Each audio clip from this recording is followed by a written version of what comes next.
In a neon glow, circuits and code, cryptos whisper secrets on the digital road. Newsweek drops the top three. Listen to the This is Bug Bounty Newsweek, a refuge for those who walk on the edge of exploits, bypasses, and remote code execution, but also for those who feel the responsibility to protect information in an increasingly vulnerable world. Every week, we reveal real vulnerabilities, techniques that make a difference, and signals that could guide or bury your next hunt. I'm Kryptos, and this is the voice that accompanies those who search through firewalls for what others don't want you to see. Ready to serve, my lord. Buenos Aires doesn't sleep. It never did. Somewhere in a basement with too many screens and not enough daylight, someone finds a one-click bypass while the rest of the world checks notifications. Welcome back to the underground pulse of Spanish-speaking cybersecurity. I'm Kryptos, and this is Bug Bounty Newsweek, episode 56. This week, the system showed its cracks. Identity under siege.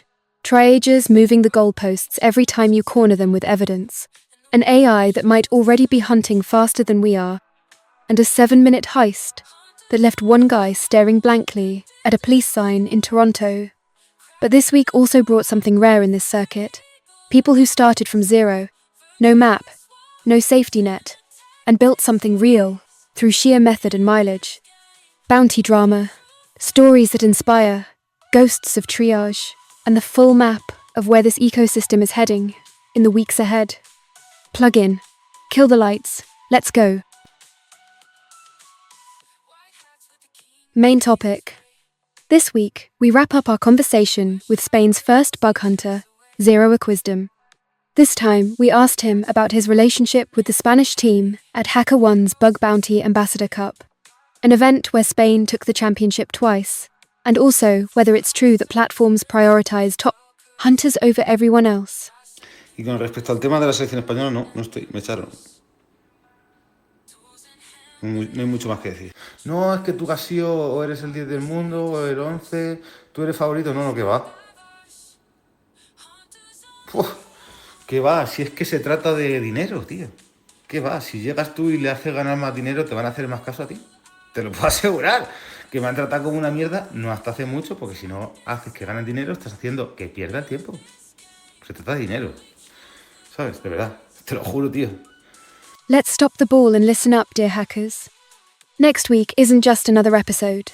We're bringing to the scene someone whose story we've been reading all week and can't stop thinking about. Itumeleng Leslie Ditlotol, alias Spread Love. He grew up in Botswana. No computer at home. The internet, only in flashes. Cybersecurity didn't even exist as a word in his world if hacking showed up anywhere. It was in an action movie, never in a classroom. He wanted to be a lawyer. He signed up for a cyber law module expecting debate and case law. He got TCP, IP, and firewall logs instead. I was already in, so I stayed. There was no innate talent, no lucky break. There was a hard-earned CEH, hours and hours on Hack the Box, public vulnerabilities studied one by one, until he truly understood how exploits worked. His first vulnerability report to OneWeb's public program was valid. It got fixed. That was all the motivation he needed. More reports followed. An invite to a private program. 2 years later, a full-time offer. His philosophy, in his own words, is what's going to anchor the whole episode. You can hesitate in the middle. That's fine. It happens to everyone. But at the start, if you hesitate there, you never get going at all. He's not a genius. He's persistent. He sits with the hard parts and trusts that what he doesn't understand today, he'll understand tomorrow. Built, not born, block by block, report by report, lesson by lesson, until turning the unknown into home turf. Next week, live, on our stage. Don't miss it.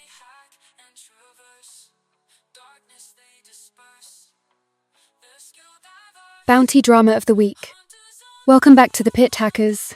This week, the ecosystem didn't have drama. It had a slow-motion systemic collapse. Let's go section by section. HackerOne's Passport Gate. Starting August 14th, H1 is requiring government ID verification passport. national ID, or driver's license to submit to any managed or unmanaged program. VDPs are exempt, for now. The community split right down the middle. On one side, Paul Moore deleting his account live with a ticket that reads, verbatim, "There's no reality in which I hand over my passport, so my criticals get closed as informative only." On the other, Katie Paxton, fear with the classic sharp countertake. Less noise, more signal, less garbage reaching the triager. In between, the rest of Twitter asking if this wasn't already a requirement to get paid. Spoiler, it wasn't. Armet versus Cloudflare, the bright side. An exchange that restores a bit of faith. Reports are critical. Cloudflare patches it in production within minutes, finds another one, same result. This is what the game is supposed to look like. Write it down, because it won't last. The cold card heist, $1, 6M, evaporated. Jonathan Goodman tells how he lost 18.25 BTC in 7 minutes, despite having his cold storage impeccable seed phrase never shared, device that never touched the internet. Everything in safe deposit boxes. The cause, a 2021 vulnerability in the hardware's random number generator, where the code had 2 RNG paths and only one reached the chip's real TRNG. The other fell into a software, PRNG. He's filing a police report and a report with the Ontario Securities Commission. He doesn't expect to recover anything. The twist of the year, Claude Code found the flaw. This is where it gets dense. The narrative that exploded on Reddit and X is that a Claude model, with a single prompt and 8 minutes of thinking, found exactly that RNG vulnerability in Coldcard's firmware, the correct path A versus the broken path B, with specific lines of code called out. Bitcoin is an existential panic. There's no way some kid with an LLM stole 100 million because nobody bothered to review the source code. Note this. Independent verification of this chain of events is still up in the air, but the psychological effect is already locked in. The fear isn't the human attacker anymore. It's the tool. Brandon Rossi, the optimist of the week. In the middle of all this chaos, finding a bounty program with broad scope and a great security team makes hunting more enjoyable. I've had more fun these past months than ever before. Someone in the replies drops pure sarcasm about ubiquity, really caring about security. As always, the average hunter surfing the irony with a cup of mate in hand. That's the state of the ecosystem this week. Identity under siege, $0 bounties, a 7-minute heist, and an AI that might already be hunting bugs faster than us. News of the week. 1. Kiwi compromised on NPM, another link in the JS supply chain falls. The community, half resigned, half sarcastic. What if we just stopped doing JavaScript? 2. Durov versus Apple. Apple pulled Telegram from the App Store over CSAM, planted by a takedown extortionist, who edited an old message with AI, generated illegal content, making it invisible to moderation. Restored within hours. But Durov warned, if an app used by 1 billion people can go down without warning, any app can. The post exploded to 3M views, half crowning him king of privacy, half asking how such advanced moderation didn't catch such a basic trick. Tim Sweeney weighed in, accusing Apple of turning its monopoly into a weapon for extortionists and authoritarian governments. 3. Google kills Nano Banana on Google Earth. A day after launch, users generated a plane, crashing into Manhattan. Bombings, nuclear plants. Google, building stronger guardrails. 4. Snapchat's AI got a 22-year-old student arrested over event in a private 4-person chat. Should shoot him. Plus gun emoji. AI, FBI, police arrest. All within an hour. Police in the school later confirmed it wasn't a real threat. But she still lost her student teaching position. No prior notice that the message had been flagged. You find out when the police show up. 5. Leak of 100,000 plus UK police officers. Hack of the National Police Legal Database. Exposing OD, Home Office, NCA, and CPS staff.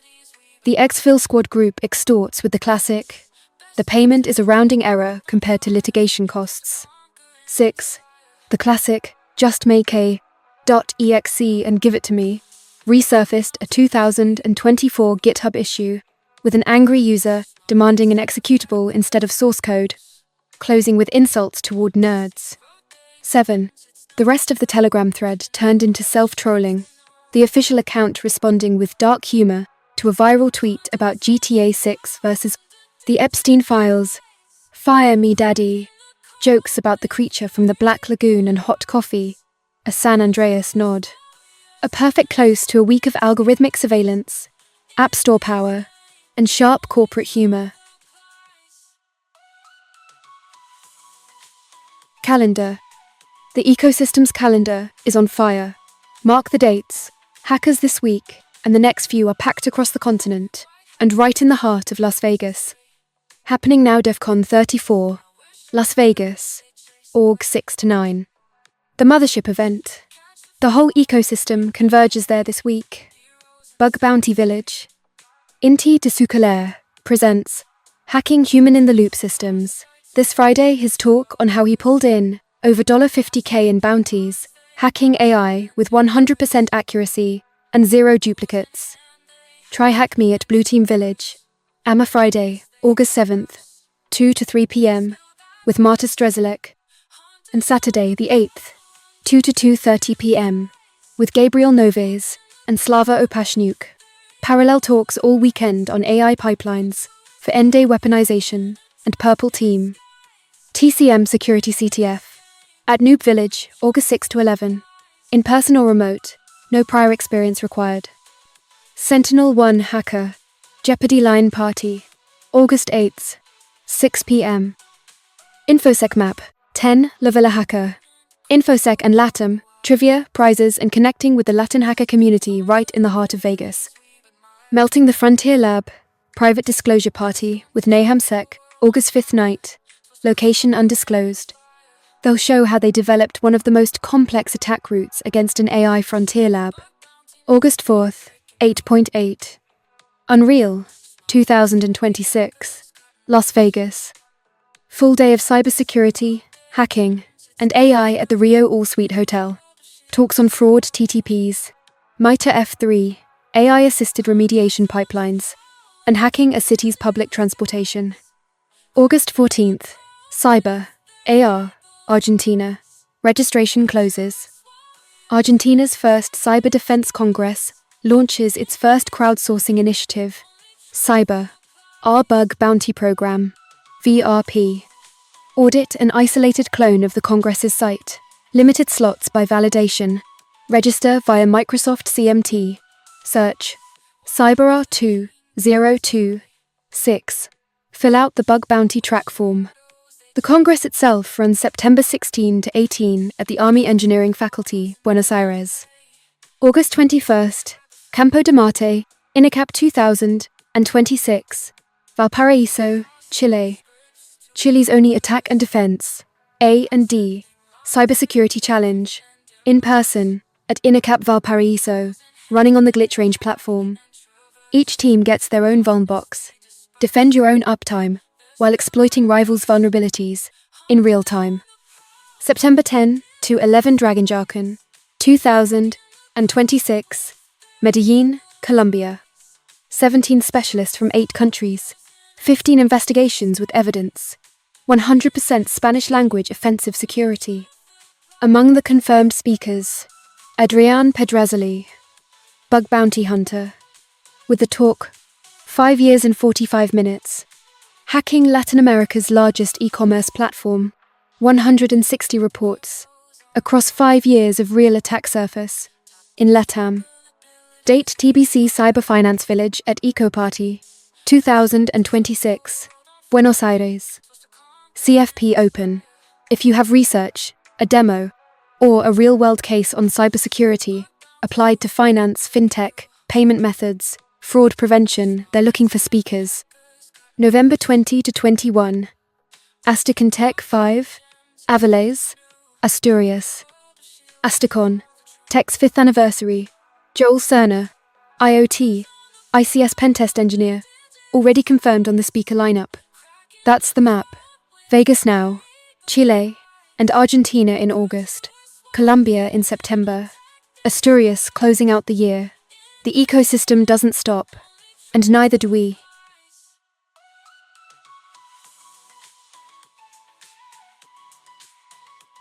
Ghosted by Triage. This week, the segment needs no introduction. It presents itself, in screenshots, with timestamps that don't lie, even when the triage does. Case 1.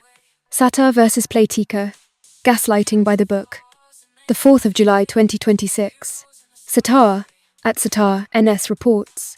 A one-click account takeover against Playtika. HackerOne closes the report as informative. Couldn't reproduce it. Satar comes back on July 13th with a second POC video. Response. Your report has passed preliminary analyst review. Progress, apparently.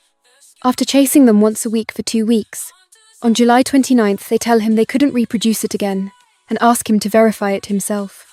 When he does, he discovers Playtika had already patched the vulnerability. He tells HackerOne. The response is a masterclass in corporate doublespeak. Playtika's team confirmed no changes were made on their end. They believe you may have followed a legitimate flow rather than an actual exploit. Satar sends both recorded videos again, both showing complete account takeover. Playtika responds with an even more elaborate denial. They spoke with the developers responsible for the OAuth APIs and confirm no changes were made on their part. And to top it off, they tell him his one-click ATO actually relies on a social engineering approach. A one-click ATO. Social engineering. Read that twice. This is where Satar plays his last card. He'd saved his burp captures from July 4th. He sends them along with a fresh capture from August 2nd, showing the exact before and after. Minutes after receiving that irrefutable evidence, they closed the report as informative, claiming the change was not introduced as a result of this report. The same people who, a paragraph earlier, swore no changes had been made on their end at all. The thread exploded, other hunters chiming in with their own horror stories, database exfiltration reports, taking 2 months to be resolved as duplicate, programs patching the bug, an hour after submission, only to close it, as informative afterward, mediation requests, ignored for months. The most quoted comment sums up the state of the art. When the researcher provides POCs, videos, and even burp captures proving the behavior changed, they still refuse to acknowledge it. This kind of handling discourages security researchers from reporting vulnerabilities and damages the credibility of bug bounty programs. Case 2. Abdallah Morris. When the host disappears, right on time. This one's the perfect companion to the first, and it's a lot scarier. Abdallah reports to a bug crowd program. Before triage even starts, the host disappears. Login page, API endpoints, conversations, all unreachable. His message to the team is blunt. This is now the 3rd time this has happened to me on this program. He cites 2 previous reports, one of them an LFI on the same host, which also became not reproducible, right when it needed validation. But here Abdallah played chess, not checkers. Before the host disappeared, he proactively chatted with the AI bot running on it and extracted a large amount of internal data as additional POC. He anticipated the program's move and secured the evidence ahead of time. His conclusion, shared as a warning to the whole community: this is how bug bounty works now. Always save your work with a POC video, or save internal data locally, just in case. And the kicker, Abdallah, in another comment in the thread, mentions the same thing happened with an Airtable program on H1. They fixed the bug but didn't pay. His conclusion, no punches pulled. Save your energy, bro. Unless you're a famous bug hunter, nothing's going to change. 2 cases, 1 pattern. Impeccable technical evidence against a triage apparatus that keeps moving the goalposts every time it's cornered. The lesson repeated word for word, in every response. Record everything, save everything, and expect it still won't be enough.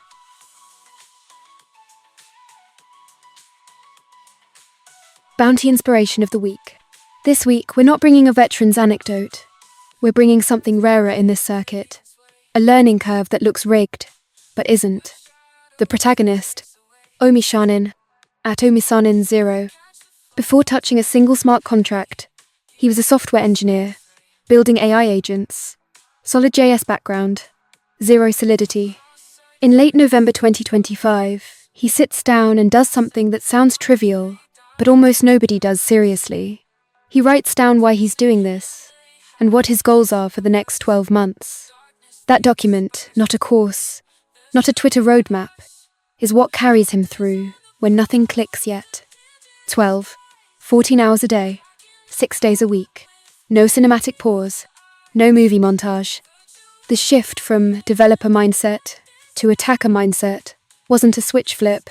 It was a slow demolition of how he thought about code he himself would have written.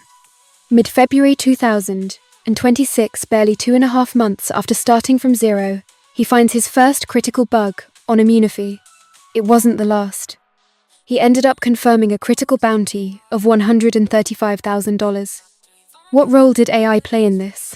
None of the just prompt and pray stuff. He used it for what it's supposed to be: understanding protocols, brainstorming attack paths, reviewing his own assumptions, mapping where bugs could be hiding. But the real differentiator, in his own words, was never the tool. It was obsession, consistency, attacker's intuition, and the ability to keep pushing when nothing fit yet. His message to those starting out in Web3 security: unfiltered. You don't need 5 years before finding real bugs, but you do need obsession, consistency, protocol understanding, attack intuition, and the ability to keep going when nothing fits yet. The community reacted with that rare mix of awe and suspicion that compressed learning curves generate. You learned too fast, didn't you? But when 0xd0m7, who spread the story to inspire new Web3 security researchers, hands back the actual receipts, 12 to 14 hours, 6 days a week, for 2.5 months. There's no magic shortcut there. There's method and compressed mileage in record time. The lesson this week isn't AI makes you good. It's that AI multiplies whatever you're already willing to grind for. Without the underlying obsession, it's just another tool collecting dust in the stack. Tools of the week. 3 tools this week, all sharing the same spirit. Less friction, more hunting. 1. FGAO, the fork that puts nitro in GAO. byK, at byK took GAO and optimized it for better performance, adding DuckDuckGo support. Improvements that should translate directly into more results and a smoother passive recon experience. Straight to the point, no detours. 2. Overskewed 2 free 5-week pilot. Sergey Toshin opened a limited pilot to test the new platform on your own apps. They'll select a small group of companies for this first round if automated mobile security scanning interests you. It's a short window. 3. Recon Command Center. The XSS rats all in one panel. This is the juiciest one of the bunch.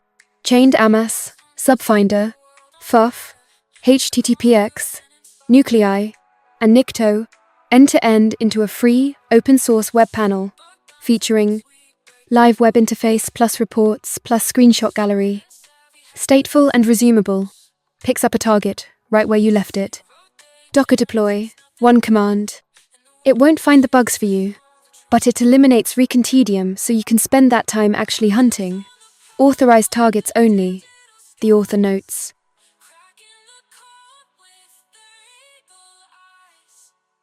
Recommended videos and papers. This week's recommended material goes straight to serious technical training, no detours. 1. HTB CPTS Study Reference Full Repo for Cert Prep. An open-source repository that organizes the entire Hack-the-Box certified penetration testing specialist study path into structured notes and cheat sheets. Covers NMAP network enumeration, reconnaissance, shells, payloads, Metasploit, password attacks, Active Directory, web security, SQL, XSS, LFI, file upload, command injection, Linux, Windows privilege escalation, and enterprise network attacks. Solid resource for anyone prepping for CPTS or just building their own reference compendium. 2. Where Auth actually breaks analysis of 1030 Auth bypass reports on HackerOne. A thread. Article that analyzed 1030 disclosed authentication bypass reports and narrowed it to 82 with enough public detail for deep analysis. The strongest data point, Twitter's digits 0auth, was bypassed 5 separate times.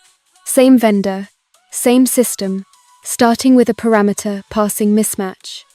VS, and, origin validation bypass, documents the full framework across 8 parts.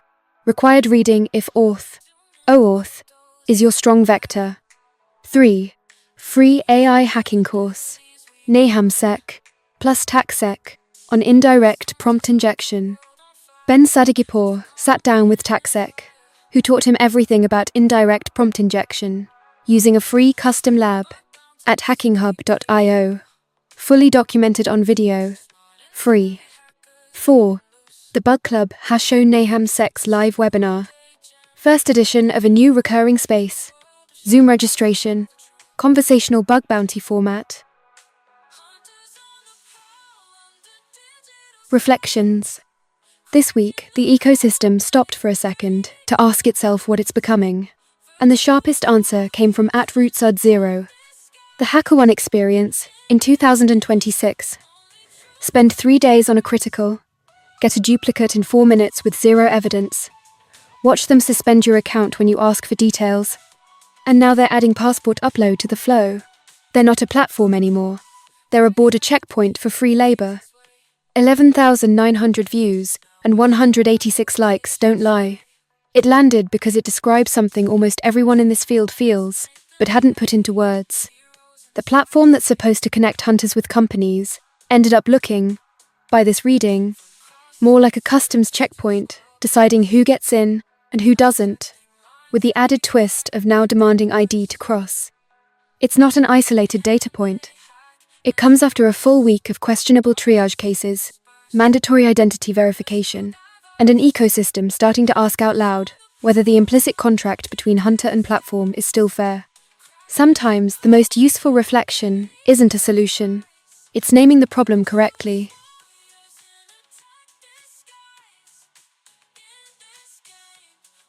That's it for this week, hackers. Identity as currency, triage as a border checkpoint, and AI learning to find in minutes what takes us years. And somewhere in Botswana, a kid who decided not to hesitate at the start and now has a story worth telling. Next week, he's here. Live, built, not born. If this episode helped you, share it. If it stung, that's an even better reason to share it. This ecosystem doesn't fix itself, and neither do we stop watching it. Catch you next week. Keep hunting.